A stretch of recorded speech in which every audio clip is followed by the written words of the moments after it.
ఎన్ని వచనాలు ఉన్నాయి? 20 వచనాలు. దీనిని చిన్న డివిజన్స్ చేసుకోవచ్చు. చిన్న డివిజన్స్ 22వ అధ్యాయంలో విశ్వాస ప్రదర్శన అనే ఒక హెడ్లైన్ పెట్టుకోవచ్చు. దానికి 23 ఒక విశ్వాసి ప్రవర్తన. మనకు తండ్రి ఎవరు? విశ్వాసులకు ఎవరు? అబ్రహాం ఏదైనా నేర్పిస్తే నేర్చుకోవద్దా? నేర్చుకోవాలి. అబ్రహాం గారు మన తండ్రి అయిన అబ్రహాం, విశ్వాసులకు తండ్రి అయిన అబ్రహాం ఆయన ప్రవర్తనని ఈ అధ్యాయంలో చూపించాడు. నేర్చుకుందామా? అబ్రహాం ఎట్లా ప్రవర్తించినాడు, ఎట్లాగా ప్రవర్తించినాడు కదా. భాష అంటే నా భాష మీకు అర్థమవుతా ఉందా? నేను కూడా రాయలసీమ ఉన్నా, అర్థమవుతా ఉందా? ఈ మధ్య నాకు 4వ మనవడు వచ్చినాడు. 20 రోజులు 30 రోజులైంది. వాడితో మా అల్లుడు లేదులే నిద్రపో అంటా ఉంటే మా పాప మందలిస్తాను. వానికి అర్థం కాదు, లోదులే అనాలి. లేదులే గారు, లోదులే అనాలంట. వాని ఏదేందో ఆయనకు నేర్పిస్తాను నాయమ్మ. పిల్లల దగ్గర పోయినప్పుడు కొంచెం మూతులు సొట్టపోతాయి మనకు కూడా కదా, ఏదేందో మాట్లాడతాం. అట్లా మనము వాక్య విషయాలు మీకు అర్థమవుతుందా లేదో నాకైతే ఇంకా అర్థం కాలే. అర్థమవుతుందా? తలలు చాలానే ఊగుతున్నాయి. గుడ్. అర్థమైతే మంచిది. అర్థం చేసుకోవాలి, మనం దాన్ని నేర్చుకోవాలి. అబ్రహాం తండ్రి అంటే శారా ఎవరు? అది కూడా ఎక్కడన్నా చెప్పినారా? జనములకు తల్లి. ఇంకా కరెక్ట్గా చెప్పినారు ఎక్కడన్నా? చూడండి, ఈ అధ్యాయంలో కొన్ని ప్రాముఖ్యమైన విషయాలు ఉన్నాయి. ప్రాముఖ్యమైన విషయాలు, ఎప్పుడూ జరగనివి, ఎప్పుడు ఒకేసారి జరిగిండేవి అవి కొన్ని ఉన్నాయి. ఏంటివో చెప్తారా? 20 వచనాలు మనము చదువుకుంటే కొంత సమయం అయిపోతుందేమో, కానీ చదివితే మంచిదా అన్న? 20 వచనాలు ఉన్నాయి, చదువుదామా? రైట్. ఒక సోదరుడు నిలబడి మైక్ తీసుకుని చక్కగా స్పష్టంగా, పొద్దున్న ఏం చదువుకున్నాం మనము? వాక్యం ఎట్లా చదవాలా? స్పష్టంగా, ఇంగ్లీష్లో కాదు. చదవండి.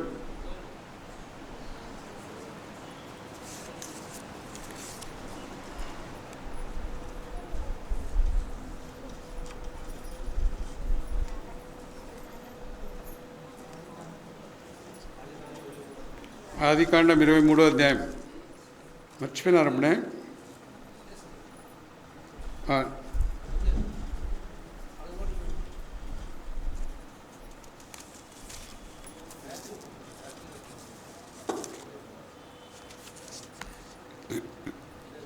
ఆదికాండం 23వ అధ్యాయం 1వ వచనం నుంచి 20వ వచనం వరకు చదువుతున్నాం.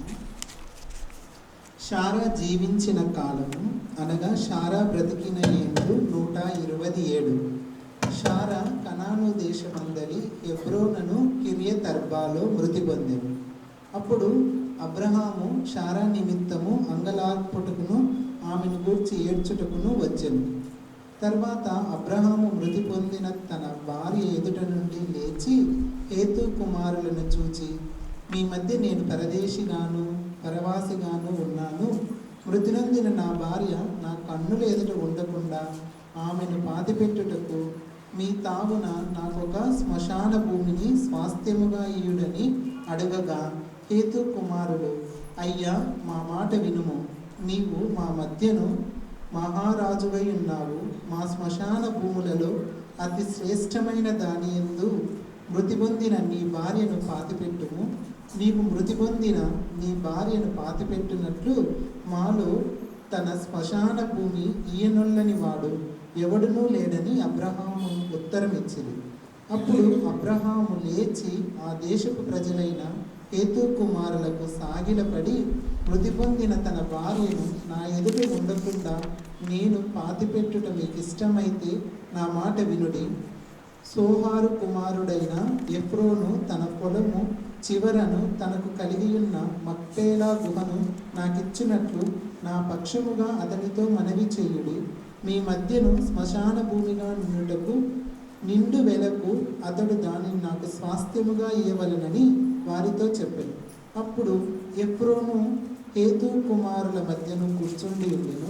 హిత్తీయుడైన ఎఫ్రోను తన ఊరి గవిని ప్రవేశించు వారందరి ఎదుట హేతు కుమారులకు వినబడినట్లు అబ్రహాముతో చెప్పిన ప్రత్యుత్తరం ఏమనగా, అయ్యా, అట్లు కాదు, నా మనవి ఆలకించుము. ఆ పొలము నీకిచ్చుచున్నాను, దానిలోనున్న గుహను నీకిచ్చుచున్నాను, నా ప్రజల ఎదుట అది నీకిచ్చుచున్నాను. మృతి పొందిన నీ భార్యను పాతిపెట్టుమనెను. అప్పుడు అబ్రహాము ఆ దేశపు ప్రజల ఎదుట సాగిలపడి, సరే కాని నా మనవి ఆలకించుము, ఆ పొలమునకు వెల ఇచ్చేదను, అది నా యొద్ద పుచ్చుకొనిన ఎడల మృతి పొందిన నా భార్యను పాతిపెట్టేదనని ఆ దేశ ప్రజలకు వినబడినట్లు ఎఫ్రోనుతో చెప్పాను. అందుకు ఎఫ్రోను, అయ్యా, నా మాట వినుము, ఆ భూమి 400 తులముల వెండి చేయును, నాకు నీకు అది ఎంత? మృతి పొందిన నీ భార్యను పాతిపెట్టుమని అబ్రహామునకు ఉత్తరం ఇచ్చెను. అబ్రహాము ఎఫ్రోను మాట వినిను. కాబట్టి హేతు కుమారులకు వినబడినట్లు ఎఫ్రోను చెప్పిన వెల, అనగా వర్తకులలో చెల్లు 400 తులముల వెండి అబ్రహాము తూచి అతనికిచ్చెను. అలాగున మమ్రే ఎదుటనున్న మక్పేలా ఎందలి ఎఫ్రోను పొలము, అనగా ఆ పొలమును, దాని ఎందలి గుహయు, దాని పొలిమేరంతటిలోనున్న ఆ పొలము చెట్లన్నీయు, అతని ఊరి గవిని ప్రవేశించు వారందరిలో హేతు కుమారుల ఎదుట అబ్రహామునకు స్వాస్థ్యముగా స్థిరపరచబడెను. ఆ తరువాత అబ్రహాము కనాను దేశములో హెబ్రోనను మమ్రే ఎదుటనున్న మక్పేలా పొలము గుహలో తన భార్య అయిన శారాను పాతిపెట్టెను.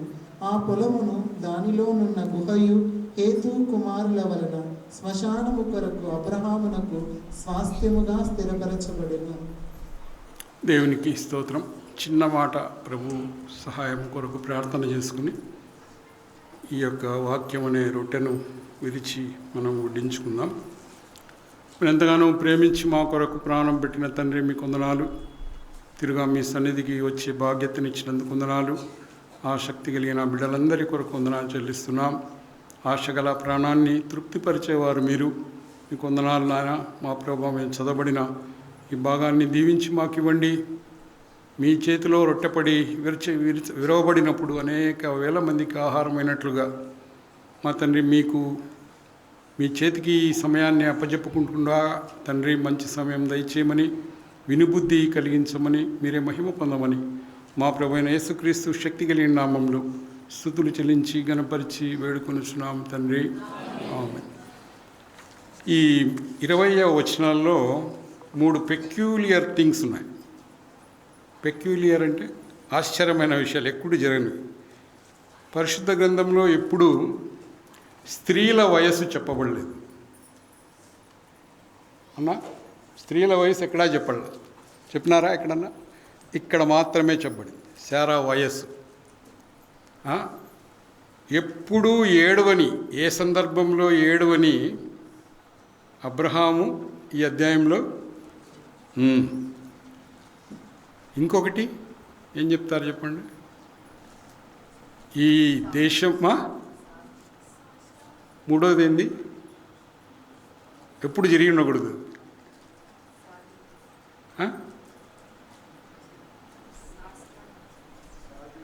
సాగిలపడి ఇంతకుముందు సాష్టాంగపడినాడు కూడా 18వ అధ్యాయంలో. ఆదిత్యం ఇచ్చేటప్పుడు ఏం చేసినాడు ఆయన? సాష్టాంగపడినాడు. ఈడ ఏం చేస్తున్నాడు? సాగిలపడి. అది మామూలే. అంతకంటే ముందు ఇంకా ఇంపార్టెంట్ ఒకటేంది? స్త్రీ వయస్సు ఇక్కడ చెప్పబడింది. 2 ఏడవని, ఎప్పుడు ఏడలా, ఇంకా మళ్ళా ఎప్పుడు ఏడలా, ఇక ముందు కూడా ఏడలా. అప్పుడే ఏడ్చుటే కాదు, ఏమన్నాడు? ప్రలాపించినాడు కదా. ఏమన్నాడు? ఆడ వరడు ఎందుంది? అంగలార్చినాడు.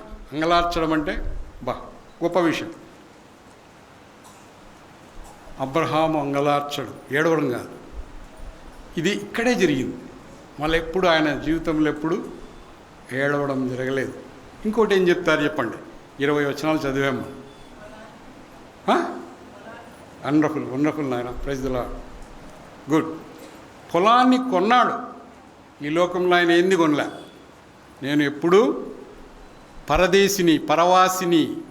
పరదేశిని అనే మనిషి ఇక్కడ ఒక పొలాన్ని కొన్నాడు. అదొక్కటే ఆయనకు ఈ లోకంలో. ఎప్పుడు ఆయన ఎక్కడుండేవాడు? గుడారాల్లోనే ఉండేవాడు. ఒక్క పొలం కొన్నాడు. దేనికి? తన భార్యను పాతి పెట్టేదానికి. అదే కాదు, అందులో చాలా పరమార్థాలు ఉన్నాయి. అక్కడే ప్రభువు తిరిగి రాబోతాడని ఆ గుహ దగ్గరికే, అక్కడే మరి అబ్రహాం శారాలు మరి అందరినీ పూడ్చారని 7 మందిని అక్కడ పూడ్చినట్టుగా ఇజ్రాయెల్ హిస్టరీ చెప్తుంది. అబ్రహాం, శారా, ఇస్సాకు, రిబ్కా, యాకోబు, లేయా, యోసేపు, ఇంతమందిని అక్కడే ఆ మక్పేలా గుహలో పాతి పెట్టడం జరిగింది. ప్రభువు ఆ గుహ దగ్గరికి తిరిగి వస్తాడనే నమ్మకం యూదుల్లో గొప్పగా, సెకండ్ కమింగ్ అక్కడికే వస్తాడన్నట్టుగా చెప్తూ ఉంటారు. మనం ఈ అధ్యాయాన్ని ఒక చిన్న డివిజన్స్ అంటే యాక్టివ్గా ఉండాలి లేదా అని చూస్తా ఉన్నా. విభజించుకోవడం, భాగాలు చేసుకోవడం కదా. చపాతీ ఇస్తే ఏం చేస్తాం? అట్లే అంతా దురుకుతామా? ఏం చేస్తాం? ముక్కలు చేసుకొని తింటామా? కొంతమంది ఏమన్నా దురుగుతారా? లేదులే, ఎవరు లేనట్టు. కొంచెం చిన్న భాగాలు చేసుకొని కూర ఏదైతే ఇవ్వబడిందో దాంట్లో నంజుకొని తింటాం. ఇప్పుడు ఆ పని చేద్దాం. సరే, మొదటి 2 వచనాలు అబ్రహాముకు. ఎవరైనా రాసుకుంటున్నారా? I never seen a good boys and good girls writing this. అబ్రహాముకు కలిగిన వియోగం. అబ్రహాంకి ఏం కలిగింది? వియోగం కలిగింది. 3-4 వచనాల్లో అబ్రహాము చేసిన విన్నపం. ఈ హెడ్లైన్స్ పెట్టుకొని అధ్యాయం చదువుకుంటే బాగుంటుంది మీకు. అబ్రహాము కలిగిన వియోగము, అబ్రహాం చేసిన విన్నపము, 5-6 వచనాల వరకు. 5-6 వచనాల్లో అబ్రహాము పొందిన సాక్ష్యం. ఆ ఊరోళ్ళు ఏమన్నారు ఆయన్ను? రాజు పెద్దోళ్ళు ఉన్నారు అక్కడ. కానీ ఈయన ఏమంటున్నారు ఆ ఊరోళ్ళంతా? నువ్వు మహారాజు, మామూలు రాజు కూడా కాదు, మహారాజు. దావీదు రాజా? దావీదుకి ఏముంది చెప్పండి? దావీదు కూడా మహారాజే. రాజులు చాలామంది ఉన్నారు. అబ్రహాం ఎంతమంది రాజుల్ని జయించాడు లోతును పట్టుకుని పోయినప్పుడు? 5 మంది. దేవునికి స్తోత్రం. బాగా వస్తున్నాయి రిప్లైస్. అట్లా వస్తా ఉంటే ప్రసంగం చెప్పే వారికి ఎంకరేజ్మెంట్ అనమాట కదా. ఎంతమంది రాజులు? 5 మంది రాజులను జయించినాడు. ఆయన ఇంట్లో అలవరచబడిన వారు ఎంతమంది? ఏందనరా, ఏం చేయబడ్డారు వాళ్ళు? 300 చిల్లర మంది ఏం చేయబడ్డారు? అలవరచబడిన వారు. What is that? ఆ వర్డ్ ఏంది అది? అలవరచబడడం అంటే ఏంది? ఫుల్ ట్రైన్డ్ కమాండోస్ కదా. మన శిక్షణ పొందినవారు. మోడీ వెనకల ఒక 100 మంది ఉంటారు కదా, అద్దాలు పెట్టుకుని నల్లగా. అన్ని రకాల ఏమంటారు, మార్షల్ ఆర్ట్స్, ఆయుధాలు అన్నిట్లో కూడా శిక్షణ పొందినవారు. 5 మంది రాజుల్ని ఈయనతో జయించినాడంటే లెక్కేసుకోండి కదా. అందుకే ఆయన గుడారాల్లో ఉన్నా మహారాజే. మహారాజు ఏడంటాడు? అంతఃపురము ఇంకా ఏందో ఆయన పెద్ద ఇది ఉంటుంది. కానీ ఈ మహారాజు ఏడున్నాడు? అందుకే ఆయన విశ్వాసుల తండ్రి అయినాడు కదా. విశ్వాసుల తండ్రి. ఆయన నేర్పించేటివి నేర్చుకోవాలా. ఆయన ప్రవర్తన, వియోగంలో ఎట్లా ప్రవర్తించినాడు, ఇంకొక దగ్గర సోషల్ బిహేవియర్, సమాజంలో ఎట్లా బిహేవ్ చేసినాడో మనకు నేర్పిస్తాన్నాడు ఈ అధ్యాయంలో. దాన్ని నేర్చుకోవాలి మనం. ఆయన పొందిన సాక్ష్యం. 7 నుంచి 9 వచనాలు ఆయనకు కలిగిన వివేకం. 10-11 వచనాలు హిత్తీయులు అబ్రహాముకి ఇచ్చిన ప్రత్యుత్తరం. హిత్తీయులు అబ్రహాముకి ఇచ్చిన ప్రత్యుత్తరం. 12 నుంచి 16 అబ్రహాము చేసిన క్రయ విక్రయం. ఆ బిజినెస్ మాట్లాడుకున్నారు. రియల్ ఎస్టేట్ అంతేనన్నా. రియల్ ఎస్టేట్ అప్పుడు కూడా జరిగింది కదా. చెప్తా వివరాలు ఇప్పుడే. ఆయన మరి క్రయం విక్రయం చేశాడు, అది ఒకటి. ఇలాగూ మనము 17 నుంచి 20కి మనం చూస్తే ఆ పొలము అతనికి స్వాస్థ్యముగా ఇవ్వబడినాయి. ఇది మనం చూస్తే విశ్వాసిగా ఈ అధ్యాయంలో అబ్రహాము ప్రవర్తించిన తీరు ఇప్పటి కాలానికి కూడా మనకు సరిపోతుంది. ఇప్పటి కాలానికి కూడా మనకు సరిపోతుంది. మనం ఎలాగూ ప్రవర్తించకూడదు, ఎలాగూ ప్రవర్తించాలో కూడా మన తండ్రి మనకు నేర్పించిన, అతడు పొందిన సాక్ష్యం ఎట్లుంది, అతడు ఎలాగూ ప్రవర్తించినాడో మనము గమనించవచ్చు. మనం కొంతమందిని అబ్జర్వ్ చేసి పొద్దున్నే లేస్తానే కదా టకటకటక పనులన్నీ చేసుకుని వాళ్ళని ఏమంటారు, చురుగ్గా ఉండారు వీళ్ళ ప్రవర్తన అంటారు కదా. చురుగ్గా ప్రవర్తన. హెబ్రీ స్త్రీలు ఎట్లా వాళ్ళు చాలా చురుకైన వారు కదా, చాలా చురుకైన వారు. వారు మంత్రసానులు రాకముందే కానీ అట్లాగే మోషేని కూడా దాచిపెట్టారు కదా. అట్లా అవన్నీ చూస్తే చురుకుతనం. ఉదాహరణకు రకరకాల మాటలకు తప్పు జరిగినప్పుడు దాన్ని ఒప్పుకోవడం, ఒప్పుకోకపోవడం, దీన్ని ఏమంటారు, ఇది ప్రవర్తన. నీ ప్రవర్తన, నీ నడత, నీ కథ. నీ కోపం వచ్చినప్పుడు ఎట్లుంటుందో, కోపం వచ్చినప్పుడు కోపం బాగా కోపం పుట్టించే సన్నివేశం నీకు వస్తే ఏం చేస్తావు? చెలరేగిపోతామా? వాడు ఒకటంటే మనం ఆరనేదా? అట్లా కాదు. మన సామెలన్న పల్లెల్లో సువార్తమైనప్పుడు తలపుల ప్రాంతంలో ఒక సోదరి ఆడు విశ్వాసి కుళాయి దగ్గర నీళ్లు పట్టుకుంటారు, కొట్లాడుతూ ఉన్నారు. దేనికోసం? వాక్యం అనే నీళ్లు కాదు, దానికోసం కొట్లాడండి పర్లే. వీళ్ళు ఏం నీళ్ళు కోసం? బోరు నీళ్ళలో వంతుల కోసం కొట్లాడుతున్నారు. భారీగా ఉంది యుద్ధం, ఉక్రెయిన్ లెవెల్లో భారీగా ఉన్నప్పుడు సారు పాపం 2 వీలర్లో అట్లా పోయినాడు. తనే ఇంకా సార్ను చూసి చాలా ఇబ్బంది పడిపోయింది ఈ సోదరి. ఎందుకంటే ఏం చెప్పాలి, ఆయన కొట్లాడేది చూడకూడదు దైవ సేవకుడు, రేపు పొద్దున వాక్యంలో ఏదైనా మెలికలు పెట్టి చెప్తాడేమో అని గబగబ హల్లెలూయా హల్లెలూయా అని. ఏమనింది? ఆ పక్కన ఆమెకు ఇది అర్థం కాలే, ఇదేదో తిట్టేమో అనుకుంది. అర్థం కాలే ఆమెకు. అబ్బో, నన్ను హల్లెలూయా అంటావా? మీ నాయన హల్లెలూయా, మీ అమ్మ హల్లెలూయా. కూలివి ఎట్లుంటాయి కదా. కోపం వస్తే మన స్వభావం ఎట్లుంటుంది. ఇప్పుడు మనం కూడా పరిశీలన చేసుకోండి. మీరు కోపం వస్తే హౌ యు ఆర్ బిహేవింగ్, ఎట్లా ప్రవర్తిస్తున్నాం మనం? దబరాలు శబ్దం చేస్తాడమా, కుండలు శబ్దం చేస్తాం, గంటలతో కొడతాడమా, ఏం చేస్తున్నామో సంథింగ్. కోపం అనేది మనిషికి సహజం. వచ్చినప్పుడు మన ప్రవర్తన ఎట్లా బ్యాలెన్స్ చేసుకోవాలా అనేది మనం నేర్చుకోవచ్చు. ఎట్లా కోపము రేపే సన్నివేశాలు వచ్చినప్పుడు. అట్లాగే ఈ వియోగ సందర్భంలో ఒక వియోగం జరిగింది. ఎవరితో వియోగం? తన భార్య, ప్రేమించిన భార్య. ఆతిథ్యంలో ప్రతి విషయంలో ఎంతో సహకరించిన భార్య, ఎంతో సహకారిగా ఉన్న భార్య. ఇస్సాకు ఇంకా వివాహం కూడా కాదు. ఇస్సాకు పిల్లల్ని చూడాలని ఎంతకాల కనిందేమో. దేవుడు ఎందుకు అనుమతి ఇలా తీసేసుకున్నాడు. ఆ వియోగంలో ఎట్లా ప్రవర్తించినాడు చూడండి. ఇక్కడ కొద్దిసేపు మరి శారమ్మని చూద్దాము. బైబిల్ అంతట్లో మనం అనుకున్నాం కదా, ఒక స్త్రీ జీవితకాలం చెప్పబడిండేది ఓన్లీ శారా విషయంలోనే.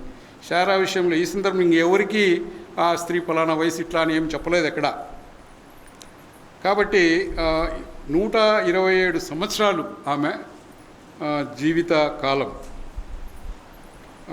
అబ్రహాం వయసు దేవుని అన్న బాగున్నారన్న మీ పిల్లలు. 127 అంటేనే 10+. ఆయన 100 శారా 90. అప్పుడు కరెక్ట్గా 10. ఈమె 127 అంటే ఆయన 137. 137 ఏళ్ళ అబ్రహాం ఏం చేస్తాడు? సాగిలపరుస్తాడు. ఎవరన్నా పడతారా? ఆడ అంతా ఆనుకోండం గోడలకు సాష్టాంగం మోకాళ్ళు అన్నీ పోయినాయి. మోకాళ్ళ మీద ప్రార్థన పోయిందా? ఉందా? రూంచేపు మోకాళ్ళ మీద ఉంటే అప్పుడే నుసుగుతూ ఉంటాం, అబ్బబ్బా అంటాం. పోయినాయి, అన్నీ పోతున్నాయి. ఇప్పుడు ఈయన 137 ఏళ్ళ మనిషి ఏం చేసినాడంట, హేతు కుమారుల ముందర సాగి, హౌ దట్ బిహేవియర్. ఆయన మహారాజు అంటున్నారు, అన్ని ఆస్తులు, మందలు, పంటలు అన్నీ కలిగిన వాడు. బావులు స్వయంగా త్రవ్వే అనుభవం, బలిపీఠాలు స్వయంగా కట్టుకునే అనుభవం, దేవునితో అనుభవం. పరిశుద్ధ గ్రంథంలో ఇంకో విచిత్రం చూడొచ్చు మీరు. దేవుడు అబ్రహాంతో ఎక్కువ మాట్లాడినాడా, అబ్రహాం దేవునితో ఎక్కువ మాట్లాడినాడా? లేదు, దేవుడే అబ్రహాంతో. దేవుడు అబ్రహాం తక్కువే, ఆయన అన్ని చిత్తం ప్రభువానే. నాయన నీ కుమారుని బలి అంటే నాయనా సరే, అంతేనా? మాట్లాడినాడా? ఒక్క లోతు విషయంలో మాత్రం సంభాషించినాడు. ఒక్క లోతు విషయంలో మాత్రం ఆయనతో సంభాషించినాడు. కానీ ఎప్పుడు కూడా నా స్నేహితుడైన అబ్రహాంకు నేను ఏంది చెప్పకుండా చేయనన్నాడు దేవుడు కూడా. అన్నాడా లేదా? మరి ఆయన ఎక్కువ మాట్లాడినాడా, ఈయన ఎక్కువ? లోతు విషయంలో ఒక్కసారి బేరమాడినాడు. నాయనా పట్టణంలో బేరవాడుకుంటా వచ్చినాడు, తగ్గించుకుంటా. ఆయన 10 మంది ఉంటే స్వామి అంటా ఉన్నాడు. ఇంకొక్కసారి నాయన అంటా ఉన్నాడు. అదొక్కసారి ఆయన ఎక్కువ మాట్లాడినట్టుగా మనము చూస్తూ ఉన్నాము. అంతా మనం ఈ విషయాలన్నీ మాట్లాడుకుంటా ఉండగా మీరు ఇందులో విశ్వాసిగా నేను నేర్చుకోవాల్సిన పాఠం ఏంది అనేది మీరు చేసుకుంటూ ఉండాలి. మనము చూస్తాము, ఇక్కడ చూస్తే తర్వాత హెబ్రీ రాసిన పత్రికలో ఒక మాట చూద్దాం, చూడండి. 11:11 హెబ్రీలకు రాసిన పత్రిక. శారాను గురించి కొన్ని థింకింగ్. 127 ఏండ్ల శారా జీవించిన కాలం. ఆమె విశ్వాసమును బట్టి శారాయు వాగ్దానము చేసిన వాడు నమ్మదగిన వాడని ఎంచుకొనెను గనుక తాను వయస్సు గతించినది అయినను విశ్వాసము ద్వారా శక్తి పొందింది. గర్భము ధరించుటకు శక్తి పొందెను. శక్తి పొందెను. హెబ్రీలకు రాసిన పత్రికలో కొత్త నిబంధనలో ఆ మాటలు ఉన్నాయి. 1 పేతురు 3:6 ఇవన్నీ శారా గురించిన విషయాలు. ఆ ప్రకారము శారా అబ్రహామును యజమానుడని పిలుచుచు ఏమని పిలుస్తుందండి? మీరేం పిలుస్తారో? మీరేం పిలుస్తారు? రకరకాల పిలుపులు. ఇక్కడ మనం చూస్తే భర్తకు విధేయత ద్వారా సాక్ష్యము పొందింది కదా. యెషయా 51లో మనకు కరెక్ట్ సమాధానం ఆయన గురించి తెలుస్తా, చూడండి. 1-2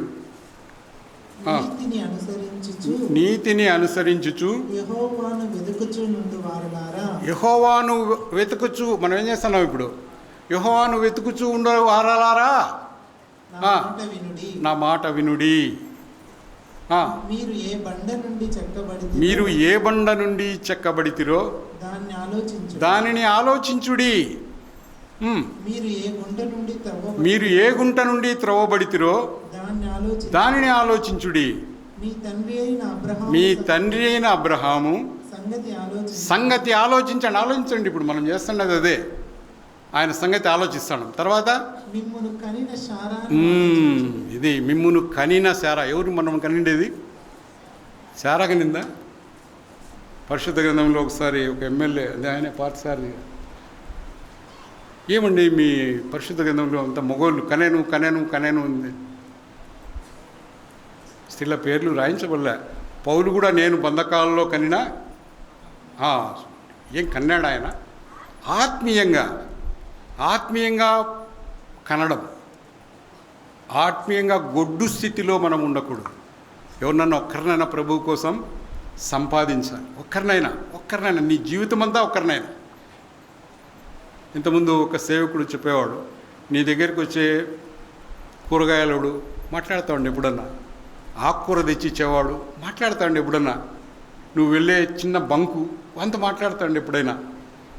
ఎప్పుడో ఒకసారి కదా, ఎప్పుడో ఒకసారి వానిలో కార్యం జరగవచ్చు, మందిరానికి రావచ్చు, మందిరంలోకి వస్తే ఏదో ఒకటి పని జరుగుతూ ఉంటుంది.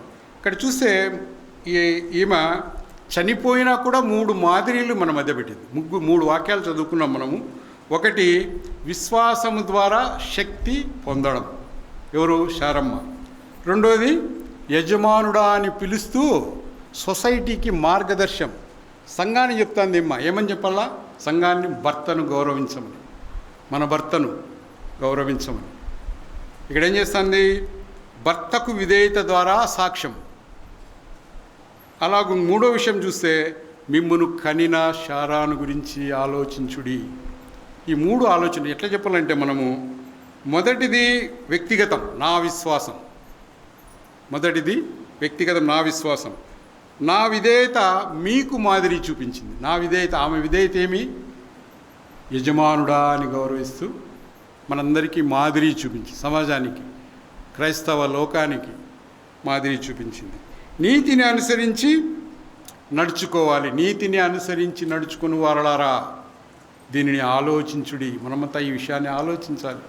ఆయన వారు ఎట్లా ప్రవర్తించిన, ఎట్లా జీవితాలు కొనసాగించారు, ఎట్లా నడక ఉంది, ఎట్లా ఉంది, ఈ విషయాలు మనము ఆలోచించుకోవాలి. తర్వాత మనం ఇక్కడ చూస్తే, మనం ఆయన ఏడ్చిన సందర్భం ఒకటే అన్నాం. ఆమెను అట్లా పక్కన పెట్టండి, ఎందుకంటే 3 విషయాలు ఆమె దగ్గర ఉన్నాయి. ఒకటి వ్యక్తిగతము, ఒకటి సమాజము, ఒకటి మనందరికీ చేసే విషయం ఆమెలో ఉంది. అందుకే ఆమె మిమ్మును కనిన శార. ఆయన విశ్వాసులకు తండ్రి, ఈమె తల్లి. ఇక్కడ ఇంకోటి చూస్తే, మొదటి దశలకు రాసిన పత్రికలో ఒక మాట ఉంది కదా, ఏడ్చినవాడు, ఏడ్చకూడదు కదండి, నిరీక్షణ లేని ఇతరుల వలె అంది కదండి అన్నారు ఆయన. ఈయన అంగలారుస్తానండి, విశ్వాసులకు తండ్రి అంగలార్చచ్చా అని ఒక విశ్వాసి బాగా డీప్గా స్టడీ చేసేటప్పుడు ఇట్లాంటివన్నీ వస్తాయి ఆలోచనలు. నిజమే, అరే మరి నిరీక్షణ లేని ఇతరుల వలె అనే మాట ఉంది కదా. మరి ఏమి అబ్రాహాము ఏడుస్తూ ఉన్నాడు, అంగలారుస్తూ ఉన్నాడే? ప్రభు ఎడవలేదా? ప్రభు ఏడలేదా? చెప్పండి. ఎప్పుడు? లాజరు చనిపోయినప్పుడు యేసు కన్నీళ్ళు విడిచెను. ఆయనకు తెలుసు ఆయన బతికిస్తాడానికి శక్తి లేదా, తెలుసు అన్నీ ఏమేం చేయాలో. వాళ్ళు చేసే పనులు మనం చేసే పనులు మనం చేయాలా, ఆయన చేసే పనులు మనం చేసే పని ఏంది? బండను తొలగించుకోవాలా. ఆయన బండను నేనే తీసేస్తాను అన్నాడా? ఊరిని ఎట్లంటే పోతుంది బండ నేనే తీసేస్తాను అన్నాడా? మనం చేసే పని మనం చేయాలి. బండను తొలగించిన తర్వాత ఆయన చేసే పని ఆయన చేస్తాడు. మనలో ఏమేమి బండలు ఉన్నాయో ఇట్లాగా ఆలోచించాలి. విశ్వాసాన్ని మనం అందరం కూడా ఇట్లాగూ ఆలోచిస్తూ రావాలి. మనలో ఏం బండలు ఉన్నాయో, అడ్డుబండలు, అట్లాగూ ఆలోచిస్తూ వస్తే అది వాక్య ధ్యానాన్ని మనం చేసినట్లయితుంది. ఇక్కడ చూస్తే యేసు కన్నీళ్ళు విడిచాను. యేసు కూడా కన్నీళ్ళు విడిచినాడు. హీఈస్ 4 days లేట్ అనేది ఎప్పుడన్నా మీరు యూట్యూబ్లో కొట్టి చూడండి, ఎంత మంచి పాటో అది. కన్నీళ్ళు వస్తాయి ఆ పాట వింటే. He's 4 days late. ఆయన 4 రోజుల ఆలస్యం ఆ కుటుంబానికి ఎంత ఆనందం ఇచ్చిందో. ఓసారి ఆలస్యమే, ఆయన రోగి అయి ఉన్నాడని తెలిసి ఆలస్యం చేసినాడు. ఎందుకు? ఇవన్నీ బయలుపరిచేకొస్తాయి. ఎన్ని విషయాలు ఆడ మనకు వారిద్దరి ద్వారా, మార్తా మరియల ద్వారా మరి ఎన్ని విషయాలు వస్తాయంటే ఆ అధ్యాయంలో ఆయన కన్నీళ్లు విచ్చుట, మరి మార్తతో సంభాషణ అంతా కూడా చాలా లోతైన సంభాషణ. అసలు ఆయన వచ్చినప్పుడు ఎవరు అండి ఎదుర్కొనేకి వచ్చిండేది? ఆయన వచ్చినాడు లాజరును చూసేదానికి ఆ గ్రామానికి. మొదట ఎవరు ఎదుర్కొన్నారు? ఎవరు ఎదుర్కోవాలి మామూలుగా? మరే కదా ఆయన పాదముల వద్ద కూర్చొని ఆయన దగ్గరే ఇక్కడే నా ఉత్తమమైనది ఏర్పరచుకున్నా నేను అనింది. అక్కడ ఇంకో మాట ఆ అధ్యాయంలో రాయించాడు దేవుడు, మరియ ఇంట ఉండెను. ఎక్కడుందామె? ప్రభు వచ్చినాడని తెలిసి కూడా వంట చేసి ఆమె ఏం చేస్తుంది? ఆయన్ని ఎదుర్కొనుటకు పోయి, ప్రభువా అంట, నాయనా మా ఇంట్లో చూడు ఎట్లా జరిగిందో అంటాం. అది మనము అట్లాగే ఆలోచిస్తా పోతే యేసు కన్నీళ్ళు ఎందుకు విడిచినాడో, ఆ కుటుంబంతో ఎంత అనుబంధం ఉందో, ఆ బేతనీయ గ్రామంతో ఎంత అనుభవం, ఆ కుటుంబం అంతా ఎంత, ఆ విషయాలన్నీ మనం చాలా లోతుగా వెళ్ళచ్చు. ఆమెను చేర్చుకుంది మార్తనే. ఫస్ట్ మార్తనే ఆయన్ను ఇంట చేర్చుకున్నాడు. ఇంట ఈ ఇంట మనం కూడా ఆడే మొట్టమొదటి ఆయన ఇంట చేర్చుకుంటే ఆయనతో సాంగత్యము, ప్రసంగాలు, భోజనాలు. ఎవరైనా నా స్వరం విడి తలుపు తీసినడలా వానితో నేను వానితో ఇట్లా సాంగత్యము, ఆ విషయాలన్నీ వేరుగా ఉంటాయి. మనం ఆయన దగ్గరికి ఆయన్ని చేర్చుకోవాలి. ఇప్పుడు చూస్తే అబ్రహాము వియోగాలు మనం చూద్దాం ఒకసారి. అబ్రహాము ఈ భార్యతో వియోగం ఒకటి. ఇంకా ఏమైనా మీకు గుర్తొస్తాయా? అబ్రహాం భార్యతో వియోగము, లోతును వదిలేయాల్సి వచ్చింది కదా, వదిలేయాల్సి వచ్చిందా లేదా? లోతును వదిలేసే వియోగం. లోతును ఎందుకు వదిలేశాడు? నీవు వాళ్ళిద్దరి ఆస్తి ఏమంట, వారి కలిసి ఉండలేనంత. ఓహో, ఏంది వీళ్ళ గొడవ కారణమంట. కానీ అవకాశం ఎవరికి ఇచ్చినాడు? పెద్దోడు నేను ఇది తీసుకుంటా అన్నాడా? అనలేదు. అబ్రహాము లోతు వదిలేయాల్సి వచ్చినప్పుడు, ఇస్మాయిలు హాగర్ను వదిలేయాల్సి వచ్చినప్పుడు వియోగం. ఇస్మాయిలు హాగర్ను వదిలేయాల్సి వచ్చినప్పుడు వియోగం. ఇస్సాకు బలి వరకు పోయేది వియోగమా కాదా? బలి వరకు అయిపోయింది, అన్నీ డిసైడ్ అయిపోయింది. నువ్వు నాకు నీ కుమారుని, ఒక్కగానొక్క కుమారుని నాకు బలి అంటే మరు మాట్లాడినాడా? 318 మంది ఉన్నా కూడా కట్టెలు ఎవరు చీల్చినారు? చెప్పండి, ఇవన్నీ మనకు పాఠాలే. కట్టెలు ఎవరు చీల్చినారు? అబ్రహాము స్వయంగా. అంతమంది పనులు ఉంటే మనం ఉంటామా? చెప్పండి, కట్టెలు చీల్చండి పోవాలి అంటాం కదా. కట్టెలు చీల్చి కుమారుని బలి కోసం ఎంత వియోగం వరకు పోయాడా లేదా? వియోగం వరకు కత్తి కూడా ఎత్తినాడు. ఈ వియోగాలన్నిటిలో కూడా ఆయన ప్రవర్తన ఎలాగుందో చూడండి. లోతు సమస్య వచ్చినప్పుడు ముందుగా లోతునే కోరుకోమన్నాడు. హాగర్ విషయం వచ్చినప్పుడు ఇంట్లో గలాట అయిపోతాం. ఏమన్నాడు? నాకెందుకు చెప్తున్నావు? ఆమె నీ ముందరే ఉంది కదా, నీ ఇష్టం వచ్చినట్లు. చూసారా ఎట్లా ప్రవర్తిస్తూ ఉన్నాడు ఆయన? అలాగే అన్నీ నీ వశంలోనే ఉంది కదా ఆమె. అది ఇంట్లో పని ఆమె నీ వశంలోనే ఉంది కదా, నీ ఇష్టం వచ్చినట్లు చేయి. ప్రతి దాంట్లో కూడా ఆయన ప్రవర్తించిన రీతు. మనమైతే విశ్వాసం, మనం దుఃఖకరమైన సందర్భాల్లో ఎట్లాగూ ప్రవర్తిస్తాం, వియోగ సందర్భాల్లో ఎట్లాగూ ప్రవర్తిస్తాం, ఏ విషయాల్లో ఎట్లాగూ ప్రవర్తిస్తామో మనం చూస్తే, మరి అన్యుల దేశంలో ఉన్నట్టుగా ఈయన ప్రవర్తన ఉంది. ఆయన ఆ దేశం నిజానికి చూస్తే ఆయనదే, వాగ్దాన దేశం అది, వాగ్దాన భూమి అది. వీళ్ళు హేతుకుమారులు ఎవరండి చెప్పండి? హిత్తీయులు, హేతు సంబంధించిన వారు. హేతు ఎక్కడి నుంచి వచ్చారు? నోహు కుమారు. వండర్ఫుల్, ఇవన్నీ బాగా ఇన్ఫర్మేషన్లు మీ దగ్గర ఉన్నాయి. నోహు కుమారుల. కాబట్టి ఈ హేతు కుమారులు, నోహుని కుమారుడు, వీళ్ళు ఏం చేస్తారంట, విశ్వాసిగా ఆయన ప్రవర్తన బాగుంది కాబట్టి వాళ్ళు హేతు కుమారులు. ఆయన సాగిలపడతాన్న ఏమన్నారు చెప్పండి? ఏమన్నారు? నీవు మా మధ్య మహారాజు. ఈ మాటలు చూస్తే తన పొలము మక్వేల గృహం నాకు ఇచ్చినట్టు నా పక్షమున అతనితో, ఒక దగ్గర ఉందంట అది ల్యాండ్, అతనితో మీరు మాట్లాడండి అన్నాడు. నా పక్షమున మరి ఆ పొలం నాకు ఇచ్చేదానికి మాట్లాడండి. హిత్తీయుడైన ఎఫ్రోను ఆ ఊరిని గవిలి యొద్ద ప్రవేశించి వారు ఇంద్రుడిలా హేతు కుమారులకు వినబడినట్లు అబ్రహాముతో ఈ మాట. ఇక్కడ గవిని యొద్ద కూర్చొని ఉన్నారు వీళ్ళంతా, వాళ్ళ దగ్గర సాగిల పడతాను. ఇంకో దగ్గర గవిని దగ్గర కూర్చున్న వాళ్ళంతా గొప్ప వాళ్ళ చెప్పండి? లోతు గవిని దగ్గర కూర్చున్నాడా లేదా?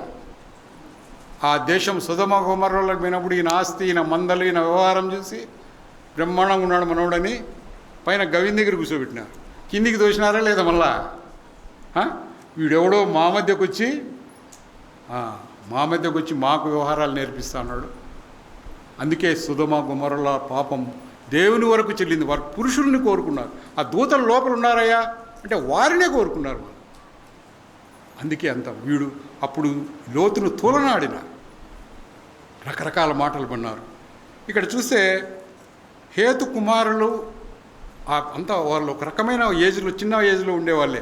ఈయన ఇంతగా రిక్వెస్ట్ చేస్తున్నాడంటే చూడండి, మనము ఈ మాటలు గమనిస్తే ఆ ట్రాన్సాక్షన్ జరిగేటప్పుడు చూడండి, అప్పుడు అట్లు కాదు నా మనవి ఆలకించుము 11వ వచనం, పొలమును నీకు ఇచ్చుచున్నాను, దానిలో ఉన్న గుహను నీకు ఇచ్చుచున్నాను, నా ప్రజల ఎదుట అది నీకు ఇచ్చుచున్నాను, మృతి పొందిన నీ భార్యను పాతి పెట్టుకున్నామనను. అప్పుడు అబ్రహాము ఆ దేశపు ప్రజల ఎదుట సాగిలపడి, సరే కానీ నా మనవి ఆలకించుము, ఆ పొలమునకు వెల ఇచ్చేదను, అది నా యొద్ద పుచ్చుకుని ఎడల మృతి పొందిన నా భార్యను పాతి పెట్టదనని ఆ దేశ ప్రజలకు వినపడినట్లు ఎఫ్రోనుతో చెప్పాను.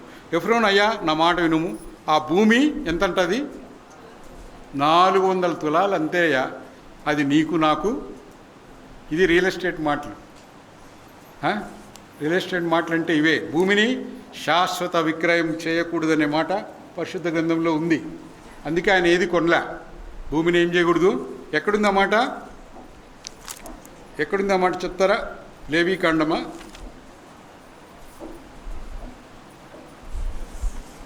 భూమికి శాశ్వత విగ్రహం చేయకూడదు అనే మాట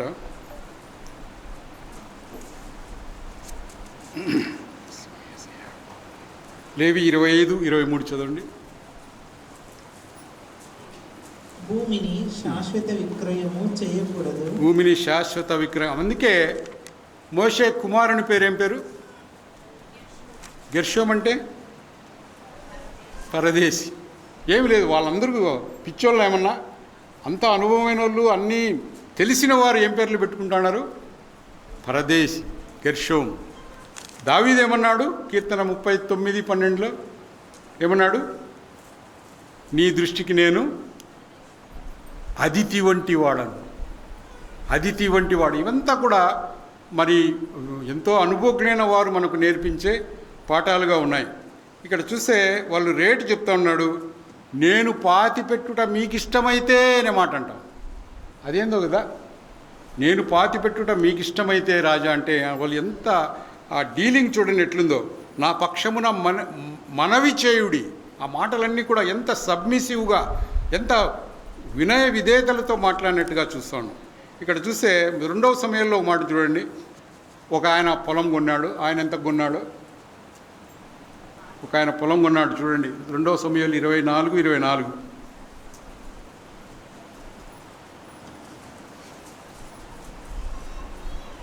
రాజు, నేను అలాగ తీసుకొనను, వెల ఇచ్చి నీ యొద్ద కొందును. ఎవరనింది ఏ మాట? దావీదు. ఎంత కొన్నాడు? వెల ఇయ్యక నేను తీసుకొనిన దానిని నా దేవుడైన యెహోవాకు దహన బలిగా అర్పించనని ఎవరో నాతో చెప్పి ఆ కళ్ళమును ఎడ్లను 10 తులముల వెండికి కొనెను. 10 తులాల వెండికి ఎడ్లను, కళ్ళము. ఏం కళ్ళం అది? ఆ కళ్ళంలో ఏమైంది? రకరకాలైన వ్యవహారం. ఆ కాలము దావీదు ముందా, అబ్రహాం ముందా? 14 తరాల తర్వాత ఆ రేట్ ఎట్లుంది? అది 50 తులాలు అయితే ఈయనేం చెప్తున్నాడు? 400 తులాలు అంటున్నాడు. ఎంత రియల్ ఎస్టేట్ ఇది కదా. ఆయన 50 తులాలకి ఇచ్చి కొనుక్కున్నాడు 14 తరాల తర్వాత. ముందే ఈయన ఏం చెప్తాడు? 400 తులాలు చేయొచ్చున్నా, అది నీకెంత నాకెంత పెద్ద కాదన్నది ఏంటంటే, ఈయన ఆయన నుంచి ఆ మాట వస్తానే ఏం చేసినాడంట, వెంటనే తూచి ఇచ్చినట్టుగా 400 వెండి చేయను, అది నీకు నాకు ఎంత, మృతి పొందిన నీ భార్యను పాతి పెట్టుకున్నామని అబ్రహామునకు ఉత్తరం ఇచ్చెను. అబ్రహాము ఎఫ్రోను మాటలు వినను కాబట్టి హేతు కుమారులకు వినబడినట్లు ఎఫ్రోను చెప్పిన వెలనగా వర్తకుల్లో చెల్లు 400 తులముల వెండి అబ్రహాము తూచి అతనికి ఇచ్చెను. అలాగున మమ్రే ఎదుటున్న మక్పేల గుహ ఎఫ్రోను పొలము అనగా ఆ పొలమును దాని అందలి గుహ. ఈ మాటలు గమనించండి మీరు, దస్తావేజులు చదివే వాళ్ళైతే. దాంట్లో ఉండే గుహ, దాంట్లో ఉండే చెట్లు, కంప చెట్లు రాస్తారా లేదన్నా నరసింహన్న? దాంట్లో ఉండే కంప చెట్లు, పొదలు అన్నీ రాస్తారు. ఇది కూడా అంతే. ఇందులో మీరు ఇంకా పాత నిబంధనలో పోతే సెలోఫెహాద్ కుమార్తెలు సంపాదించిన యొక్క ఆస్తి హక్కు, స్వాస్థ్యపు హక్కు ఎవరితో మాట్లాడారు? మోషేతో మాట్లాడి, ప్రభువుతో మాట్లాడి, మోషే ప్రభువుతో మాట్లాడి నిజమే వీళ్ళకు ఆస్తి ఇవ్వాల్సిందే ఆడపిల్లలకు అని చెప్పిండేదే ఇప్పటి వరకు క్రైస్తవ లోకానికంతా ఉంది. అది మగపిల్లలకు ఆడపిల్లలకు ఏది లేదు, అందరికీ సమానం అనేది. సెలోఫెహాద్ కుమార్తెలు మీరు బాగా చదివితే ఆ పరిశుద్ధ గ్రంథం అర్థమవుతుంది. ఎవరు ఆ లాస్ చేసిండేది, ఆ యొక్క మరి భూమికి సంబంధించిన హక్కులన్నీ రూపొందించిండేది ఎవరనేది అర్థమైపోతుంది మీకు. సెలోఫెహాద్ కుమార్తెలు తెలుసా కథ? 5 మంది వాళ్ళు ఏం చేసినారంట, వాళ్ళ నాయన స్వాస్థ్యం కావాలని ఎవరి దగ్గర పోవాలో వాళ్ళ దగ్గరికి పోయినా. ఆడపిల్లలు బయటకు వచ్చేదే కష్టం అప్పుడు. ఆ కాలంలో కష్టపడి కొట్లాడి మాట్లాడి ఆ ప్రభువును కూడా నిజమే ఇది ఇట్లా చేయాల్సిందే అనేటట్లు చేసినారు. అది ఒక పెద్ద పాఠం చూడొచ్చు. అది ఇక్కడ చూస్తే ఇంత వినయం విధేయతలు ఎక్కడి నుంచి వచ్చినాయి? సాష్టాంగపడడం, ఆతిథ్యం ఇచ్చేకి సాష్టాంగపడడం, పొలం కొనేకి వాళ్ళ ముందర నాకు హక్కు ఉంది అని చెప్పలే ఆయన. నేను మహారాజు అయినా కూడా మహారాజుకు అంత పొలం ఎంత చెప్పండి? 5 మంది రాజుల్ని జయించినోనికి ఆ పొలం ఎంత? కానీ ఎంత వినయ విధేయత, డీలింగ్స్ ఎట్లా చేస్తున్నారో చూడండి. ఇక్కడ చూస్తే ఆయన సాగిలపడి అనే మాట విధేయత చూపిస్తుంది. విధేయతగా మనం వంగి నిలబడ్డాం. కొంతమంది వందనాలు కూడా చెప్పారు పెద్దోళ్ళకు. నేర్పించండి మీ పిల్లలకు, బాగా నేర్పించండి. ఎంత మనం నేర్చుకోవాలంటే ఆయన దగ్గర విధేయతను నేర్చుకోవాలా. వంగి ఈడ కూర్చోండి, ఆ దూతలు వచ్చినప్పుడు ఈడ కూర్చోండి మీ చిత్తమైతే. ఆ 18వ అధ్యాయం చూడండి, మొదటి విషయాల్లో ఎట్లున్నాయో. మమ్రే దగ్గర ఉన్న సింధూరవనంలో అబ్రహాం ఎండవేళ గుడారపు ద్వారమందు కూర్చొని ఉన్నప్పుడు అతనికి యెహోవా అతనికి కనపడి. ఈ మాటలన్నీ మనం చూస్తే యెహోవా అతనికి కనపడినప్పుడు ఆయన ఇచ్చిన ఆతిథ్యం ఎట్లుందో చూడండి. యెహోవా అతనికి కనబడను. అతని కన్నులు ఎత్తి చూచినప్పుడు ఎవరున్నారంట? 3 మనుషులు, తండ్రి కుమార పరిశుద్ధాత్మలని దైవసేవకులు చెప్తారు. యెహోవా ఉన్నాడు. లోతుకు ఆతిథ్యం ఇచ్చినప్పుడు లోతు దగ్గర పోయినాడు ఎంతమంది ఉన్నారు? 2. ఇక్కడ ఎవరు మిగిలిపోయినారు? యెహోవాతో అబ్రహాము యెహోవాతో సంభాషణ చేస్తూ ఉన్నాడు. వాళ్ళిద్దరే అక్కడికి పోయారు. ఇక్కడ చూస్తే 3 మనుషులు అతను వారిని చూసి వాకిటి నుంచి వారిని ఎదుర్కొనుటకు పరిగెత్తి మాటలు గమనించండి. ఆతిథ్యం ఇచ్చేదానికి ఏం చేస్తానంట? పరిగెత్తి నేలమట్టుకు వంగి, ప్రభువా నీ కటాక్షం నా మీద ఉన్నాడలా ఇప్పుడు నీ దాసుని దాటిపోవద్దు, నేను కొంచెం నీళ్లు తెప్పించదను, దయచేసి కాళ్ళు కడుక్కుని ఈ చెట్టు కింద అలసట తీర్చుకునుడి, కొంచెం ఆహారం ఇచ్చేదను, మీ ప్రాణములను బలపరుచుకునుడి, మీరు వెళ్ళవచ్చును. ఇది ఇందు నిమిత్తమే కదా నా వద్దకు వచ్చి తిరని చెప్పాను. ఇక్కడ చూస్తే ఎంత బాగుంది చూడండి. ఆయన త్వరపడి, ఈ మాటలన్నీ కూడా ఆతిథ్యంలో మనం చూసుకోవచ్చు. అబ్రహాంకున్న లక్షణాల్లో అబ్రహాం గుడారంలో ఉన్న శారా వద్దకు వెళ్ళి నీవు త్వరపడి 3 మానికల పిండిని తెచ్చి పిసికి రొట్టెలు చేయము. ఈ మాటలు ధైర్యంగా ఎవరైనా ఇంట్లో మీకు చెప్పగలరా? 2 మానికలు అంటే 6 కేజీలు. 6 కేజీలు పిండి చేయి ఎవరో వస్తున్నారని చెప్తే ఏమంటారు మీరు? ఒక 6 కేజీలు పిండి పిసుకు పిల్లోళ్ళు అంత ఎవరో వస్తున్నారు ఫ్రెండ్స్ అంతా అంటే ఏం చేస్తారు? ఏడన్నా హోటల్లో పోయి పోండి మా దగ్గరికి ఎందుకు అంటారా? శారా నిందామాట. అందుకే ఆమెకు విశ్వాసాలకు తల్లింది. పిటికి రొట్టెలు అబ్రహాం పశువుల మందకు పరిగెత్తి, అన్నీ పరిగెత్తే. అబ్రహాం ఎన్నేళ్ళ వయసువాడు. ఆ మందకు పరిగెత్తి ఒక లేత దూడను తెచ్చి పనివానికి అప్పచెప్పాను. ఈడొక్కడు పనివానికి అప్పచెప్పాను. తర్వాత దానిని త్వరగా సిద్ధపరిచింది. తర్వాత అతడు వెన్నను పాలను ఇవి కూడా ఆత్మీయమైన పాఠాలే. దూడను తెచ్చి వారి ఎదుట పెట్టి భోజనం చేయించుండగా వారి వద్ద చెట్టు వద్ద నిలుచుండెను. వారు భోజనం చేస్తానంటే ఏం చేస్తున్నాడు? చెట్టు దగ్గర నిలబడుకొని ఉన్నాడు. ఇక్కడ ఇవన్నీ ఈ లోతు దగ్గరికి వచ్చేటప్పుడు చూడండి 19 దాంట్లో ఏం చేసినాడు ఆయన? లోతు దగ్గరికి వచ్చినప్పుడు ఆ సాయంకాలం ముందు ఇద్దరు దూతలు ఇక్కడ 3 కాదు. సుధమ చేరినప్పటికీ లోతు సుధమ గవిని వద్ద, ఆయన కూడా గవిని వద్ద ఉన్నాడు. ఈయన ఇంటి దగ్గర ద్వారం వద్ద కూర్చొని ఉన్నాడు. ఆయన ఎక్కడున్నాడు? గవిని వద్ద హైయెస్ట్ పొజిషన్లో ఉన్నాడు ఆయన, లోతు గారు. తర్వాత ఇక్కడ చూస్తే లోతు వారిని చూసి ఎదుర్కొన్నట్టుకు లేచి సాష్టాంగ నమస్కారం బాగానే.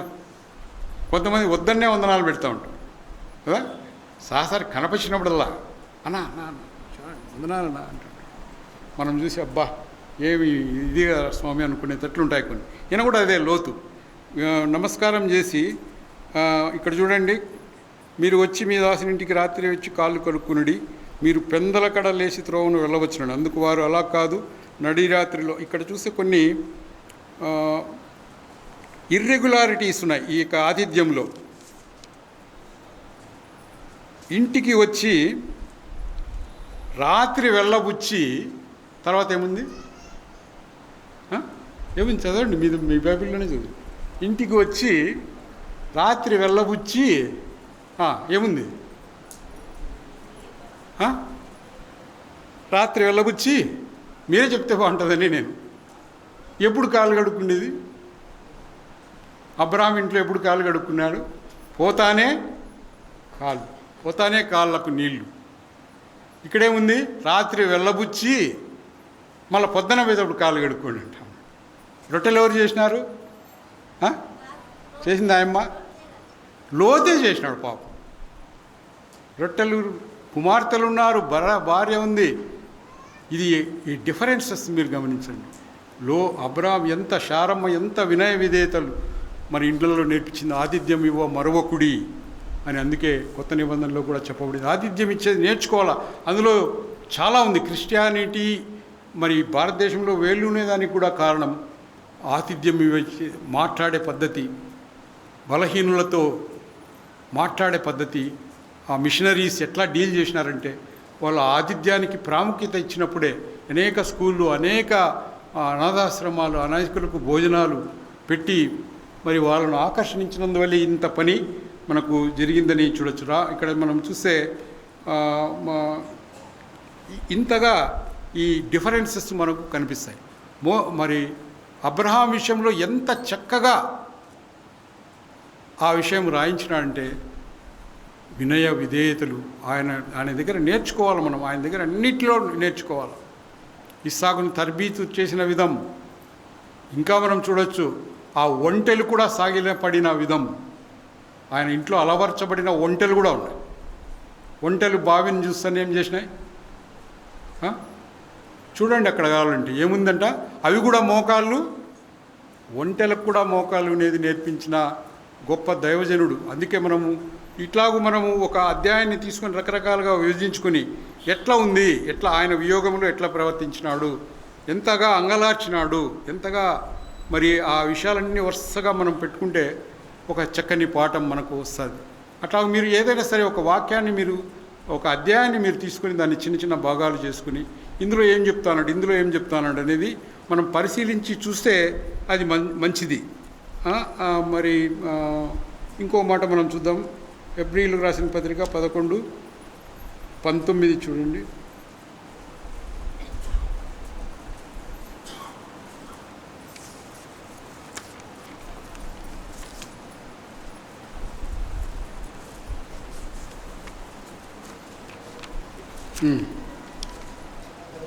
చదవండి. అబ్రహాము శోధింపబడి విశ్వాసమును బట్టి ఇస్సాకును బలిగా అర్పించెను. ఎవడు ఆ వాగ్దానములు సంతోషముతో అంగీకరించెనో ఇస్సాకు వలనైనది నీ సంతానమనబడును అని ఎవరితో చెప్పబడినో ఆ అబ్రహాము మృతులను సహితము లేపుటకు దేవుడు శక్తిమంతుడని ఎంచిన వాడై, దేవుడు మృతులను సైతము లేపుటకు దేవుడు శక్తివంతుడు అని ఎరిగి తన ఏక కుమారుని అర్పించేదానికి అసలు ఆయన విశ్వాసం ఎక్కడి నుంచి ఉందంటే, కట్టెలు గాడిదలన్నీ తీసుకుని పోయినారు. కానీ పనివారితో ఏం చెప్పినాడు చెప్పండి? మేము అనల్లా. అప్పుడు నేను తిరిగి వచ్చేదని అన్నాడా? మేము తిరిగి వచ్చేదాం. మేము అన్నీ కూడా విశ్వాసంతోనే, మేము తిరిగి వచ్చేదాం. మేమంతా వస్తాం తిరిగి. ఆయన బలి అడిగినాడు కానీ తీసుకుంటాడా? ఒక్కగానొక్క కుమారుడు తీసుకుంటాడా? బలియు అర్పణ కోరేవాడు ఆయన. మనుష్య బలి తీసుకుంటాడా? ఆయనను ఎంతో 30ంతలు 60ంతలు 100ంతలుగా ఆయన అభివృద్ధి చేసిన విశ్వాసులకు తండ్రి. ఇతడును అబ్రహాము కుమారుడే. ఎవరు? జక్కయ్య కూడా. ఆమె నడుము వంగిన స్త్రీని కూడా ఈమె కుమార్తె. ఎక్కడి వరకు ఎక్కడ తీసుకువెళ్ళాడు చూడండి. ఎంత అభివృద్ధి, ఎంత ఘనత మరి అబ్రహాము గారికి ఉందని మనం ఈ అధ్యాయంలో గమనించగలం. ఇక్కడ చూస్తూ ఉంటే ఒక్కొక్క మాట కూడా ఎంత విధేయత, మనం ఎంత వినయం, ఇక్కడ నీతి న్యాయములు జరిగించు యెహోవా మార్గాన్ని అనుసరించే వారుగా మనం ఉండాలని నేర్చుకుంటున్నాం. ఇంకా చూడండి ఒక మాట,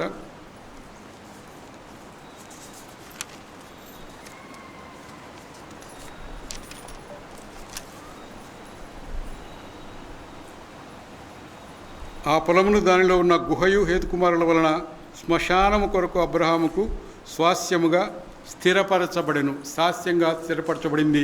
అదొకటే. మనకు కూడా ఒకటే స్వాస్యం అంటూ ఉంటారు. ఏం స్వాస్యం మనకు ఉండేది?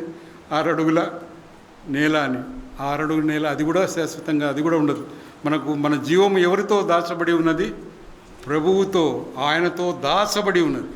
ఆయనలో దాచబడి ఉన్న మనము ఎవరు నేర్పించిన కూటమిలో కూర్చుంటే మనం ఏమి నేర్చుకున్నాము? ఈ కూటమిలో ఏమి నేర్చుకున్నాం? ఏమి నేర్పించబడుతున్నాం?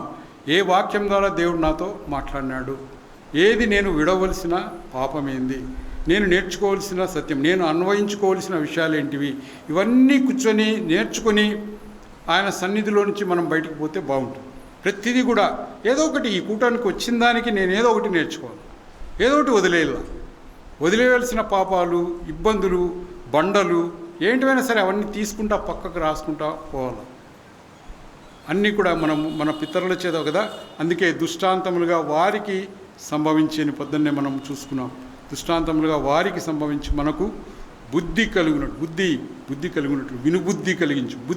రకరకాలైన బుద్ధులు, వినుబుద్ధి కలిగించేటట్లుగా మనకు ఉండాలని మనం నేర్చుకుంటున్నాం. ఇక్కడ మనం గమనించినప్పుడు ఈ మాటలు మరి మనమందరం నేర్చుకుని ఆ రకంగా దేవుని విషయాల్లో ముందుకు సాగేదానికి దేవుడు తన కృపను మనడలా విస్తరింపచేయునుగాక. ఈ అధ్యాయంలో ప్రాముఖ్యమైనది అబ్రహాము ఏడ్చిన సందర్భం అదొకటే. తర్వాత స్త్రీ వయస్సు చెప్పబడింది ఇక్కడే. తర్వాత అబ్రహాము పొలము కొనిండేది అదొకటే. ఈ 3 విషయాలు ఆయన దగ్గర ప్రత్యేకమైనవి ఈ అధ్యాయంలో. అట్లాగే ఏంటన్నా ప్రత్యేకతలు ఉన్నాయా లేదా అనేది మనం చూసుకుంటూ వెళ్ళాలి. తర్వాత అధ్యాయం ఎంత క్రమంగా రాయించాడో, ఎంత క్రమంగా మాట్లాడుకున్నాడో, ఎంత విధేయతగా చూసుకున్నాడో, ఎంత నీట్గా ఆ డీలింగ్ పూర్తి చేసినాడో కదా. ఆ పొలాన్ని తీసుకుని సొంతంగా తన స్వాస్థ్యం కోసం వాడుకున్నట్టుగా మనం గమనించగలం. దేవునికి వందనాలు చెల్లిస్తున్నాం.